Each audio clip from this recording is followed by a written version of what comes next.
Lepo pozdravljeni vsi, ki spremljate oddajo Sveta vera, bodi vam luč v letu vere. Združimo svoje srca v molitvi.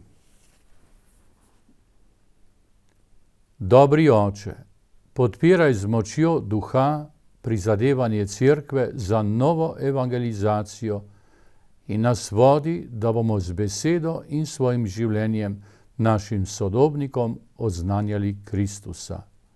Amen. Marija, zvezda nove evangelizacije, prosi za nas.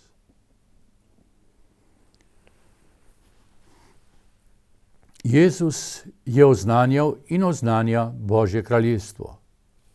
Oznanjal nekoč in ga oznanja tudi danes, ko je med nami skrivnostno navzoč in hodi pot Cerkve skozi vekove do končnega cilja, ki pomeni slavo Božjega kraljestva, kamor smo vsi povabljeni. Bistvo Jezusovega oznanila je oznanilo o Očetu, ki nas vabi v svoje kraljestvo.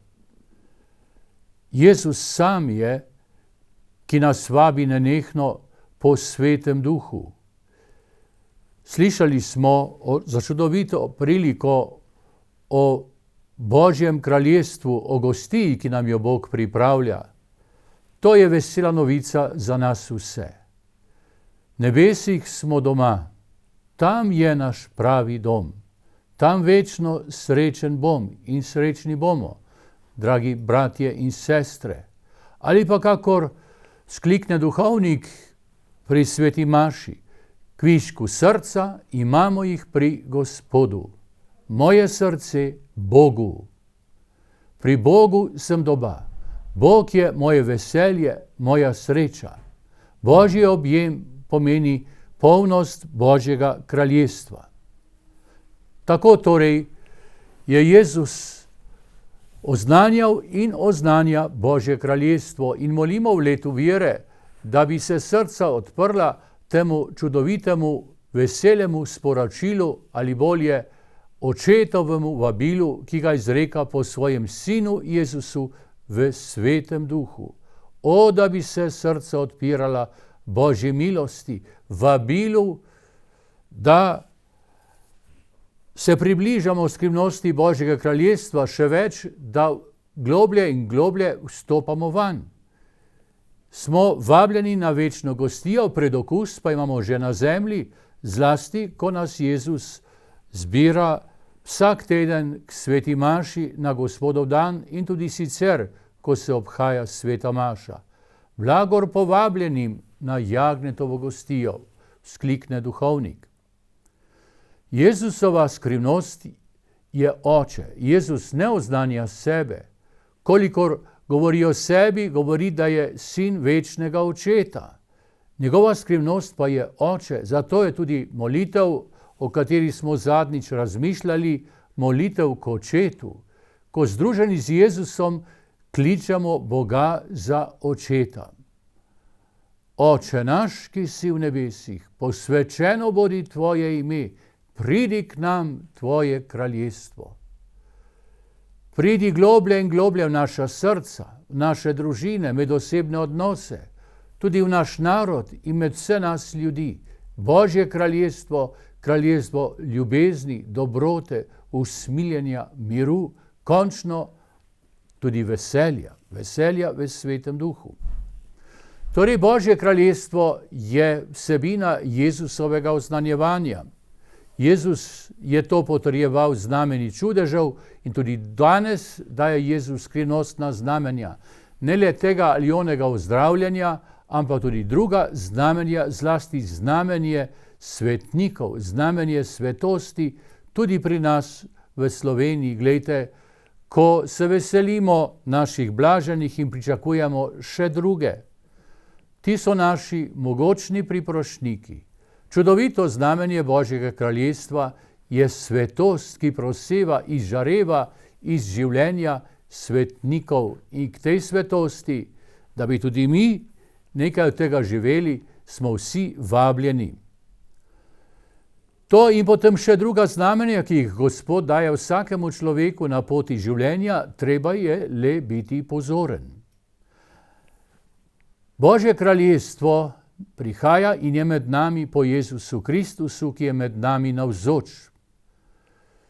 Božje kraljestvo pomeni konec kraljestva hudobnega duha. Jezus je prišel, tako beremo v katekizmu, zato, da premaga vladarja tega sveta, hudiča, ki drži človeštvo in vsakega človeka, saj kar zadeva njegov namen in oblast, hudiča, da ga Jezus premaga z svojo močjo, z močjo svetega duha, z močjo svoje velikonočne žrtve. Danes pa bomo razmišljali o ključih Božjega kraljestva. Že na začetku, tako beremo v katekizmu, svojega javnega življenja Jezus izbere 12 mož, da bi bili z njim in bili deležni njegovega poslanstva. Da jim delež pri svoji oblasti in jih pošlje oznanjati Božje kraljestvo in ozdravljati bolnike. Jezus torej izbira posebne može, glasnike tega Božjega kraljestva. Seveda niso oni središče tega oznanjevanja, ampak Jezus po njih oznanja v Svetem Duhu. Jezus hoče vzpostaviti temelje Božjega kraljestva tu na zemlji. Jezus ne oznanja samo nekega duhovnega nauka, ampak tudi postavlja temelje Božjega kraljestva na zemlji s tem, ko izbira 12 apostole. Eden je pozneje sicer odpadel, vendar je bil postavljen naslednji, vemo, apostol Matija. In še potem kot apostol narodov, apostol Pavel. Torej, Božje kraljestvo ne pomeni nekaj zgolj duhovnega, nekaj, kar je neskončno vzvišeno ali pa zgolj navzoče v človekovi zavesti, ampak je na svoj način tudi vidno po apostolih in njihovih naslednikih, vidno v ustanovi cerkve. Mislim, da je to danes zelo pomembno.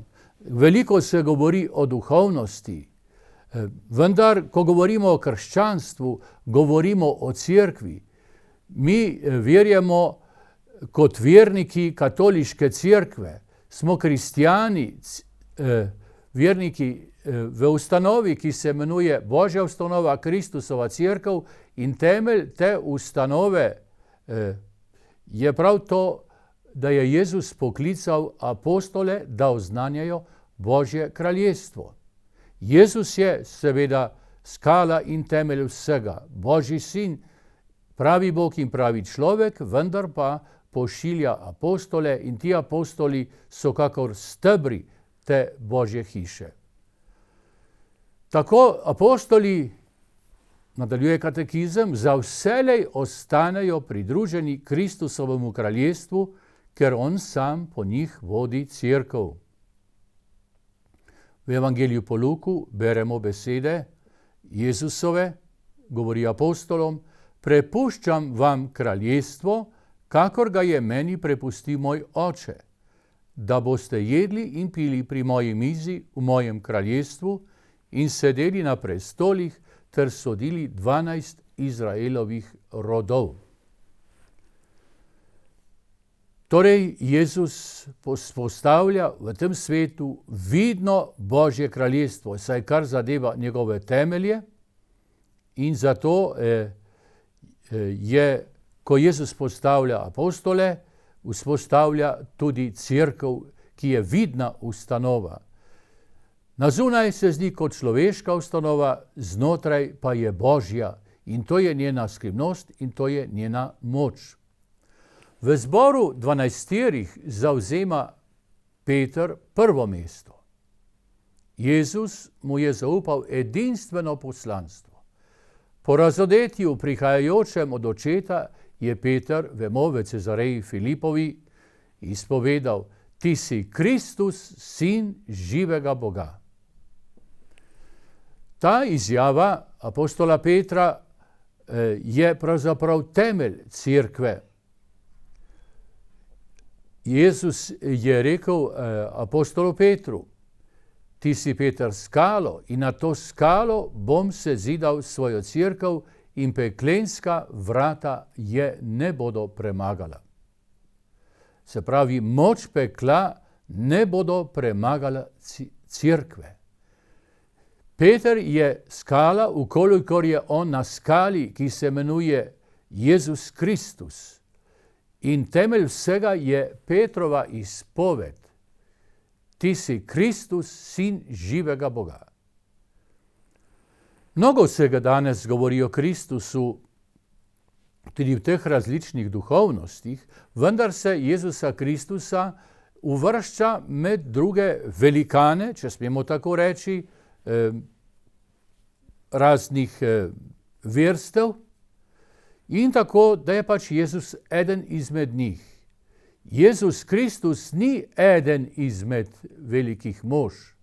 Jezus je sin živega Boga.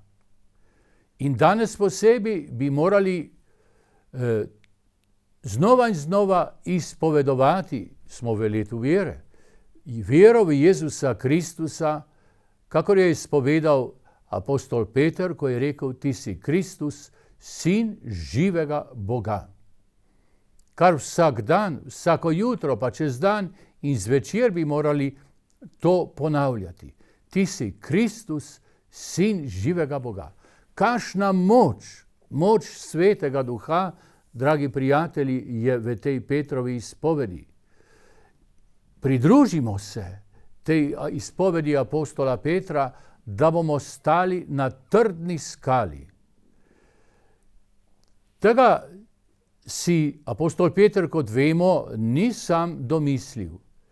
Apostoli so sicer sklepali, in to že čisto po naravnem sklepanju, da je Jezus nekaj izrednega, in gotovo pod vplivom svetega duha so mogli reči, je eden izmed prorokov ali je največji. Vendar to, da apostol Peter izpove ob človeku, ki ga vidi pred seboj, preprostem Jezusu iz Nazareta, da je sin Božji, to pa presega vsako človeško logiko ali kakor je rekel Jezus, človekovo meseno, omejeno mišljenje.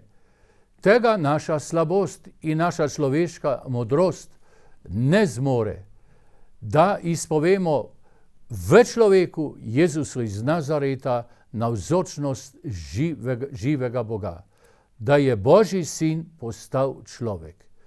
To je absolutna Božja milost, to je absolutno Božje razsvetljenje v Svetem Duhu in v to izpoved apostola Petra smo poklicani tudi mi. To je temelj vsega. Jezus ni le eden od velikanov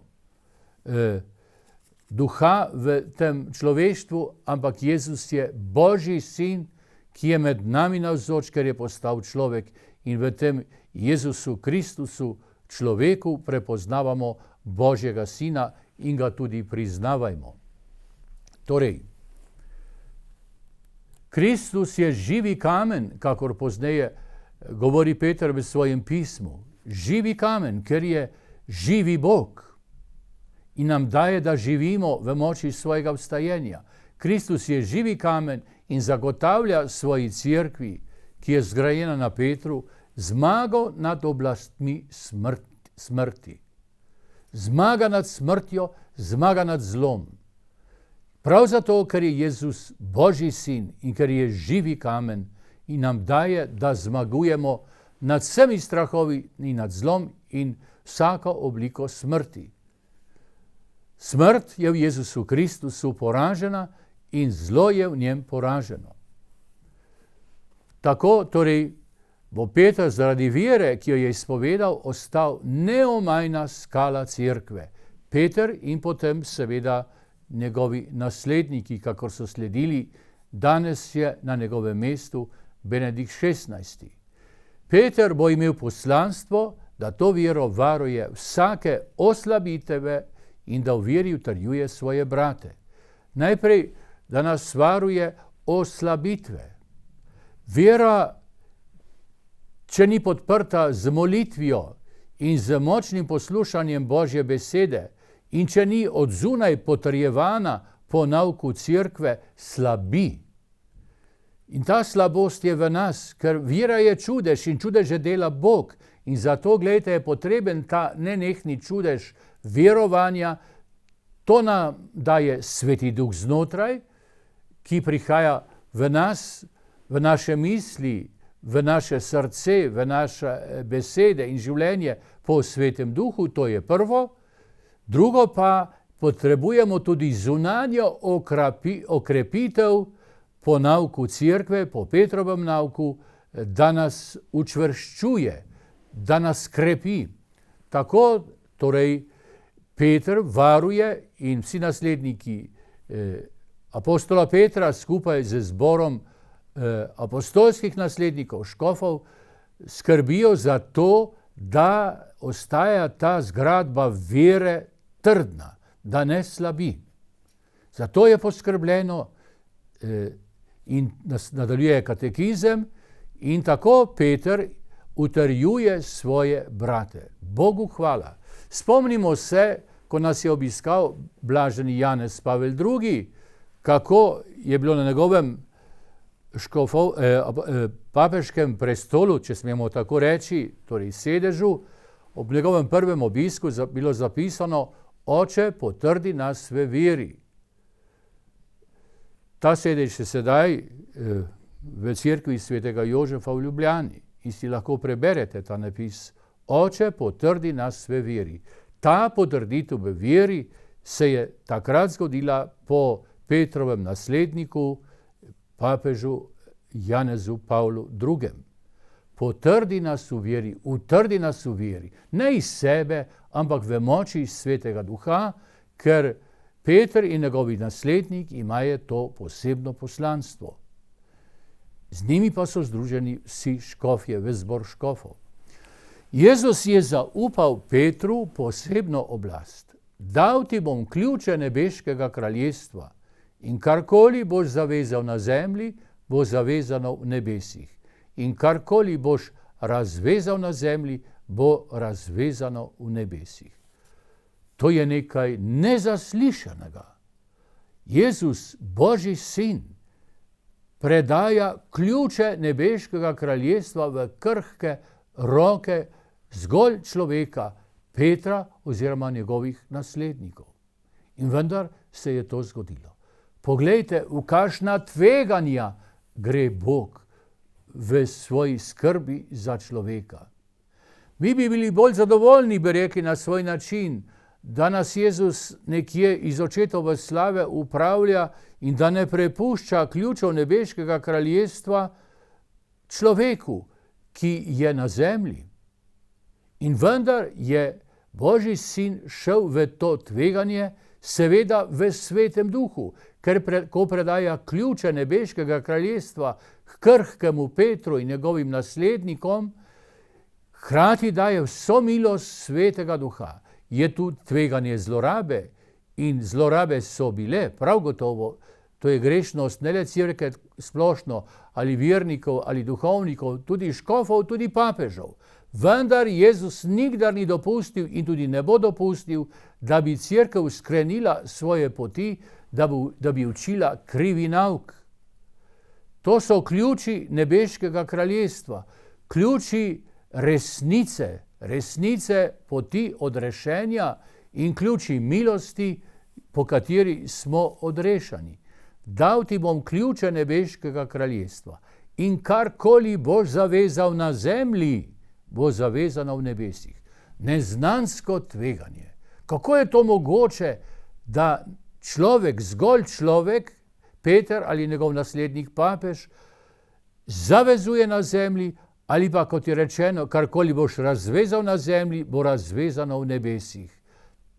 Ta skrivnostna povezava zemlje z nebesi. Ampak pomnimo, Jezus daje vse milosti, je nenehno za vsakim svojim naslednikom naslednikom apostola Petra, ki govori v njegovem imenu, v Kristusovem imenu. Tu je skrivnost Božje moči in v to tudi, glejte, so zazrte naše oči, ko gledamo tega ali onega papeža ali cerkev kot ustanovo, ki gre skozi stoletja in stoletja naproti končnemu cilju. Kristus stoji za vsakim papežem, tudi če je papež lahko še tako grešen. Bogu hvala, prav v zadnjih časih imamo papeže, duhovne velikane in slavimo Gospoda in se mu zahvaljujemo za to ogromno milost. Ni pa to zagotovo slučaj, ti veliki papeže zadnjih časov, ker so to hudi časi, odločilni časi za človeški rod in zato nam je potrebna posebna luč. Slavimo Gospoda za te velike papeže, tudi za blaženega Janeza Pavla, o katerem pričakujemo, da bo kmalu pred vesoljno cerkvijo razglašen za svetnika, ali za sedanjega papeža, ki ima tako globok uvid v Božjo skrivnost, pa tudi v skrivnost časov, skozi katere gremo in nas tako močno krepi in spodbuja in tudi utrjuje v veri. Molimo za svetega očeta, prosim vas. Vsak dan molimo za svetega očeta. Potrebuje moči svetega duha. V sebi je krhek človek, kakor smo krhki vsi mi. Ogromno breme ima na svojih ramah. Ogromno breme. Ne more ga nositi brez posebne Božje milosti. Je sicer človek molitve, hkrati pa čuti svojo človeško krhkost in prosi za pomoč, da molimo k svetemu duhu. Naj ga Jezus Kristus, Božji sin, čigar namestnik je prav on tu na zemlji, naj ga krepi v njegovi papeški službi, v njegovem poslanstvu utrjevanja svojih bratov in sester.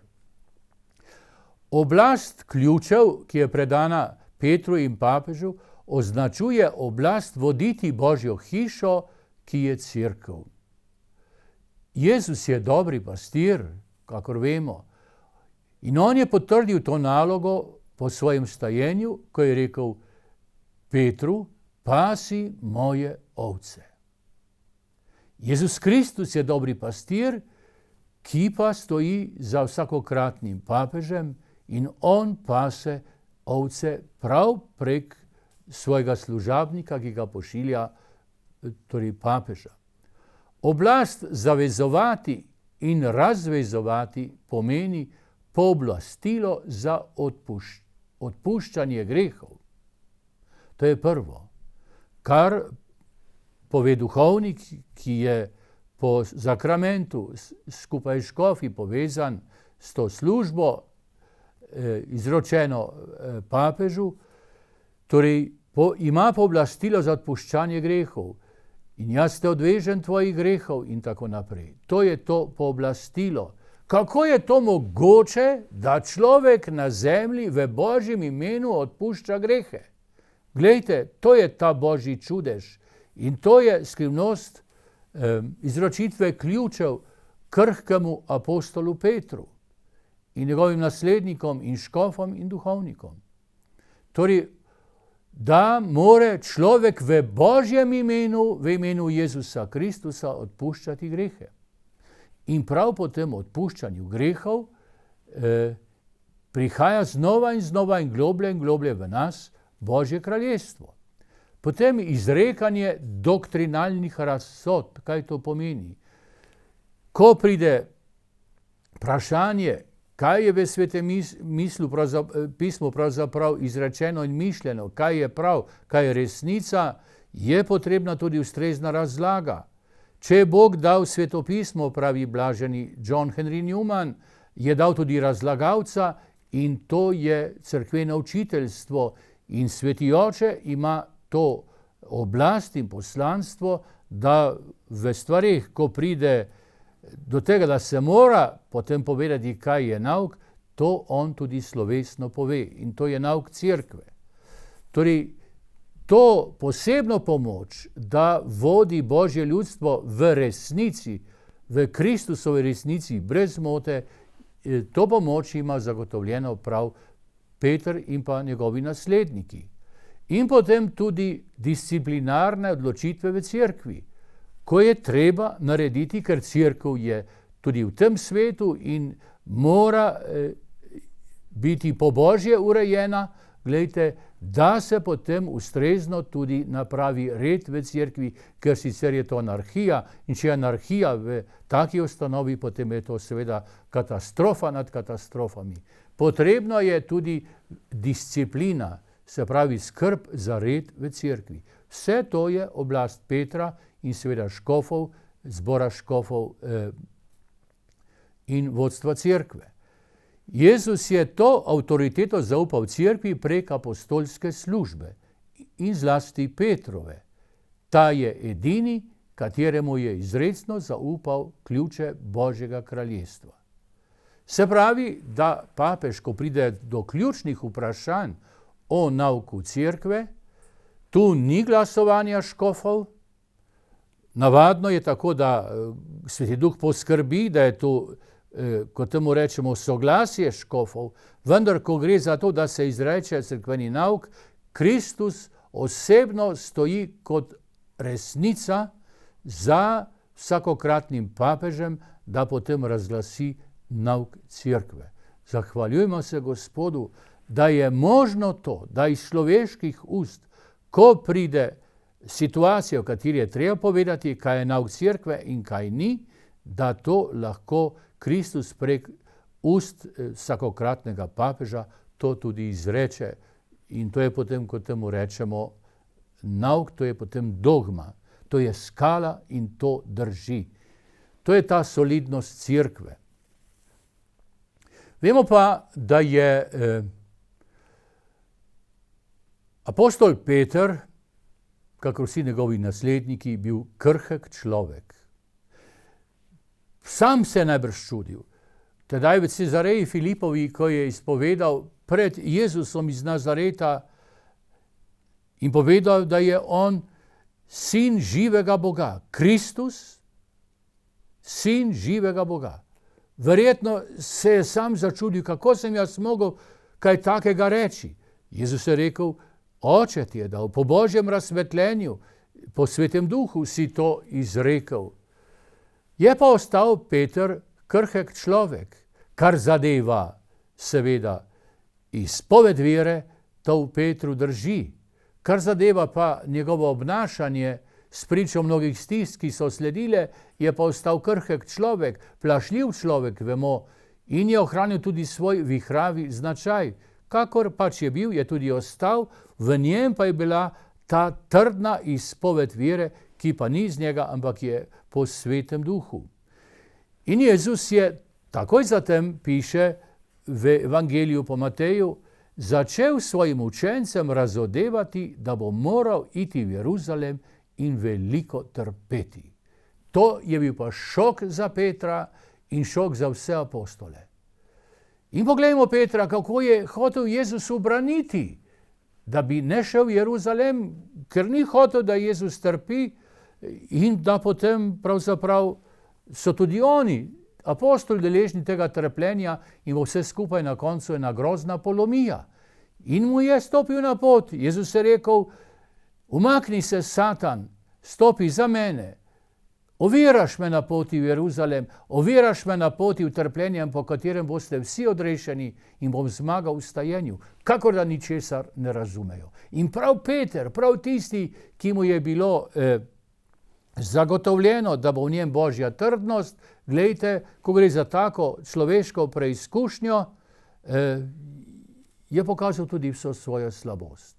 Vendar je Peter ubogal svojega učenika in nekje ni razumel, kaj govori, tega ni mogel sprejeti, je pa le šel za njim. To je Peter. Torej je krhek, je pa tudi zvest Gospodu. In potem prav to zvezo, nadaljuje katekizem, je tudi postavljen prizor Jezusove spremenitve na visoki gori pred 3 pričami, ki jih je sam izbral. Ko je bil s Petrom, Jakobom in Janezom. Jezusov obraz in oblačila se zableščijo v sijaju luči. Mojzes in Elija se prikažeta in se z njim pogovarjata o njegovem odhodu, ki se mora uresničiti v Jeruzalemu. Oblak jih pokrije in glas iz nebes se zasliši: to je moj sin, moj izvoljenec, njega poslušajte. Torej, s tem je Jezus gotovo spet hotel utrditi tokrat 3 izbrane apostole, pozneje pa vse in nas vse, glejte, da jim je dal okusiti prihodnjo slavo svojega veličastva, v katero smo tudi mi poklicani. In to zagotovo je, Petraj se to spominja v svojem prvem pismu, nekje utrdilo v veri, da kljub temu, da gre Jezus v Jeruzalem, kjer bo trpel, bo vendarle zmagal in bodo deležni slave. Vemo pa, da je spet na to pozabil apostol Peter in tudi druga 2 apostola, ko so bili v Getsemani, so spet odpovedali, ko so videli Jezusa, kako se trese v smrtnem strahu, kako je dobesedno v agoniji pred svojim trpljenjem. To je torej to. Božja utrditev z ene strani po Božjem duhu, tokrat na gori spremenjenja, ko vidijo Gospodovo slavo in njegovo veličastve, hkrati pa ostaja ta slabost v človeku. Tako je in s papeži vse čase, in s škofi, in s duhovniki, in vsemi nami verniki. V nas je Božja moč izpovedi vere v Jezusa, Sina živega Boga. To je delo Svetega Duha. Jezus nas tudi krepi in tolaži na naši poti in nam daje izjemne trenutke Božje tolažbe. Vsakdo naj pomisli na svoje duhovno življenje, kako ga je Bog morda nenadoma, morda ob kakem prazniku ali v tihi uri, kakorkoli, znotraj potolažil, Kristus potolažil s svojim veličastjem, svojo navzočnostjo, ko je človek začutil: Bog je z menoj, vse bo dobro, pojdimo naprej, čeprav hodim po poti križa skozi preizkušnje, vendar sem nekje poln tolažbe v zavesti, da je Jezus z menoj. To je delček tega, kar so apostoli doživljali na 3 izbranci na gori spremenjenja. Hvaljen Gospod za to, da nas tolažiš sredi naših stisk. Ob tem pa tudi zahvaljen, da ne popuščaš v svoji božji logiki odrešenja in greš naprej po poti križa, nas tako rekoč vodiš za seboj, ki si svojim križem zmagal, in nam daješ moči, da moramo hoditi za teboj korak za korakom. Jezus, hvala ti tudi za to, da ne popuščaš od logike križa in nam omogočaš, da moramo tudi mi dati delček svojih preizkušenj v tvojo preizkušnjo, ker le s teboj moramo resnično zmagati. Verujemo, Gospod Jezus, da si zmagal, in verujemo, Gospod Jezus, da zmaguješ tudi v naših življenjih. Hvala ti, Gospod Jezus. Torej, če sklenemo naše razmišljanje ob apostolu Petru in drugih apostolih, Jezus nas vabi za seboj, da hodimo pot v polnost Božjega kraljestva. Vabi nas skozi preizkušnje, vendar nas na poti tudi krepi. Po apostolski oblasti apostola Petra, njegovih naslednikov, skupaj z zborom škofom, imamo varno pot. Poskrbljeno je za zdrav cerkveni nauk, poskrbljeno je za milost, ki se nam daje v odpuščanju grehov in po vseh drugih zakramentih. Poskrbljeno je za Božjo moč. Gospod nas tudi tolaži vsakega osebno na osebni gori Gospodove spremenitve. Je z nami, če le molim, če se le poglabljam, bom čutil prej ali slej Božjo tolažbo. Gospod je z nami, ko nas vodi naprej po poti odrešenja skozi križe tega življenja in nas krepi in nam zagotavlja znova in znova, da je zmagal in da bomo z njem zmagali tudi mi. Dragi bratje in sestre, slavimo Gospoda, da je z nami vse dni do konca sveta. Zahvaljen Gospod Jezus. ti si skala. Na tej skali je zgrajena tvoja cerkev in peklenska vrata je ne bodo premagala. Zahvaljen Gospod Jezus Kristus, Sin živega Boga. Mati Marija, Mati Božjega Sina, prosi za nas. Amen. Lepo pozdravljeni.